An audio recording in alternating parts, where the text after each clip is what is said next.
আসসালামু আলাইকুম।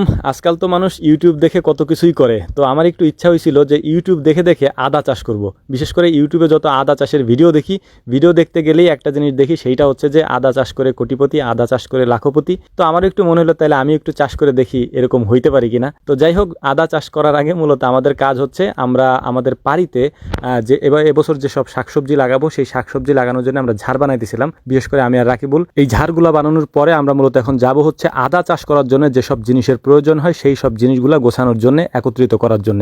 তো প্রথমেই আমাদের লাগবে হচ্ছে বস্তা, এবং এই বস্তার মধ্যে হচ্ছে আমরা মাটি ভরবো। এরপরে এর সাথে আর বাকি যা যা লাগে সেগুলিকে আমরা সংগ্রহ করে একত্রিত করব। তো মূলত প্রথমেই আমরা মাটি কেটে নিচ্ছিলাম, মাটি কেটে একত্রিত করতেছিলাম এক জায়গায় করে। তারপর হচ্ছে এটা হচ্ছে ফ্রেশ মাটি, মানে একেবারে খাঁটি মাটি। এই খাঁটি মাটিকে একত্রিত করার পরে হচ্ছে আমরা যাব হচ্ছে পচা গোবর সংগ্রহ করার জন্য। কারণ এটার দ্বিতীয় উপকরণ হচ্ছে পচা গোবর আর কি। পচা গোবর বলতে যেটা আমরা কয়েকদিন আগে আপনারা দেখছিলেন কিনা জানি না, আমাদের একটা ভিডিওতে আমরা দেখাইছিলাম যে ভেকু দিয়ে আমরা আমাদের খামারের পেছনের সাইডে যে গোবরগুলা থাকে সেগুলোকে একত্রিত করে রাখছিলাম। ওইখান থেকে আমরা কিছু পচা গোবর নিয়ে আসবো হচ্ছে আদা চাষের মাটি তৈরি করার জন্য। তো আমি আর রাকিবুল খুব সুন্দর করে এখান থেকে পচা গোবরগুলোকে সংগ্রহ করতেছিলাম, যেহেতু এই গোবরগুলো অনেক দিন আগের। এইটাকে এখন আমরা মিক্সড করব এই মাটির সাথে মিক্সড করে দিয়ে একেবারে মিশাই দিলাম সম্পূর্ণটা, মানে মাটি আর গোবর। আমাদের ভুল হইতে পারে কারণ আমরা ইউটিউব দেখে দেখে শিখছি, এবং ইউটিউবে এক এক ধরনের আমরা যেটা দেখছি সেটা হচ্ছে এরকম ভাবে করতে দেখছি। তো আমরা এইভাবেই করতেছি, জানি না হবে কিনা, এটা পরে বোঝা যাবে। যদি এটা আমাদের পরীক্ষামূলক যদি হয় সেটা তো আপনাদেরকে দেখাবেই, আপনারাও করবেন ইনশাআল্লাহ। তো যাই হোক, আমরা মাটিগুলাকে একটা বস্তার মধ্যে ভরে নিচ্ছিলাম। এগুলো ফিডের বস্তা, ছোট ছোট বস্তা।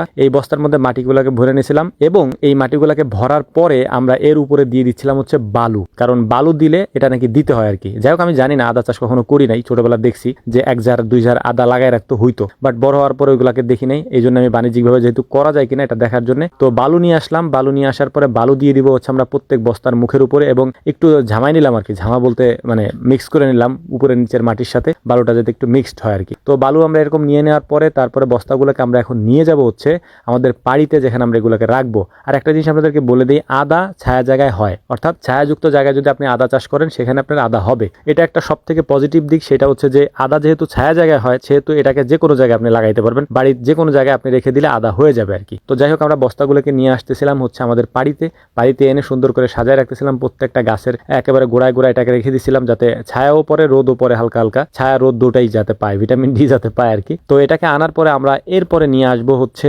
আদা, মানে মূলত যেটা দরকার সেটা হচ্ছে আদা আনার ক্ষেত্রে একটা জিনিস আপনাদেরকে বলবো, সেটা হচ্ছে আমি যেরকম শিখছি সেটা হচ্ছে আদাকে ছোট ছোট করে কেটে রাখলে আদার একটা চোখ বের হয় আর কি। চোখ বলতে মানে কিছুটা হচ্ছে কুড়ির মতো বের হয়, এবং এটা বের হওয়ার পরে তারপরে আপনি এটাকে এরকম ভাবে লাগিয়ে দিতে পারেন। এরকম ভাবে লাগাই দেওয়ার পরে ঢেকে দিবেন বালু দিয়ে, মানে বালু তো থাকবেই, ওটা ঢেকে দেওয়ার পরে, এবং প্রত্যেকটা চারাকে খুব সুন্দরভাবে আমরা দিয়ে দিচ্ছিলাম। এবং এই চারা তৈরি করতে বেশ কিছু আদা আমার লাগছিল, 2 কেজির মতো আদা এনে রাখছিলাম। যদিও সম্পূর্ণটা আমার লাগবে না, কারণ আমি এত আদা লাগাবো না। আমি যেহেতু পরীক্ষামূলকভাবে করতেছিলাম সেহেতু এটাকে আমি করে রেখে দিলাম এইভাবে। এরপর আমাদের গন্তব্য হচ্ছে আমরা যাব হচ্ছে আমাদের বীজ আনার জন্য। বিশেষ করে আমরা যে ঝাড়গুলা তৈরি করছি ওই ঝাড়গুলাতে আমাদের যেসব বীজগুলো দরকার হবে সেগুলা নিয়ে আসতেছিলাম। এখানে করল্লার বীজ, তারপরে আনাজের বীজ, তারপর হচ্ছে যে চিচিঙ্গা বলেন, যাবতীয় সবকিছু, লাউ কদু যা আছে সবকিছু নিয়ে আসছি, পেঁপে। তো এগুলাকে আনার পরে আমরা এখন এগুলাকেও লাগাবো, কারণ এগুলা মূলত করার জন্যই সকাল সকাল আমরা আগে ঝাড়গুলা বানাইছি। ঝাড় বানাইছি এই কারণেই যাতে ঝাড়গুলাতে আমরা এই সব দানাগুলা লাগাইতে পারি। একটা পেঁপের চারাও নিয়ে নিলাম যাতে পেঁপে লাগানো যায় আর কি। তো যাই হোক, আমাদের গন্তব্য এখন হচ্ছে আমাদের খামারে, বিশেষ করে আমাদের পুকুরের পাড়ে। এখানে আসার পরে আমরা এটাকে খুলে তারপরে সুন্দর করে পানির সাথে মিশিয়ে ধুয়ে নিব, ধুয়ে তারপরে মানে একটু নরম করে নিব আর কি। তারপরে এটাকে আমরা মাটির নিচে দিয়ে দিব এবং এরপরে দিব পানি। তো মূলত আমরা এখানে কি নিয়ে আসছি আপনাদেরকে বলি। প্রথমে আমরা হচ্ছে লাউ আনার পরে আনছি আমরা চিচিঙ্গা, তারপরে নিয়ে আসছিলাম করল্লা, এরপরে নিয়ে আসছিলাম ধুন্দল। এ ধরনের বীজগুলো আমরা নিয়ে আসছি। এখনও যদিও আমাদের কাজ পুরোপুরি শুরু হয় নাই, এর কারণ হচ্ছে বৃষ্টি সিজন এখনো আসে নাই, যথেষ্ট পরিমাণে পানি আমাদেরকে দিতে হবে। তো এই জন্যই আমরা অল্প অল্প লাগাইতেছিলাম, এরপরে আমরা আরো বেশি করে লাগাবো। তো আপনাদের উদ্দেশ্যে একটা কথাই বলবো, সেটা হচ্ছে আপনারা শুধু আমাদের ভিডিও দেখবেন না, কাজেও লাগানোর চেষ্টা করবেন।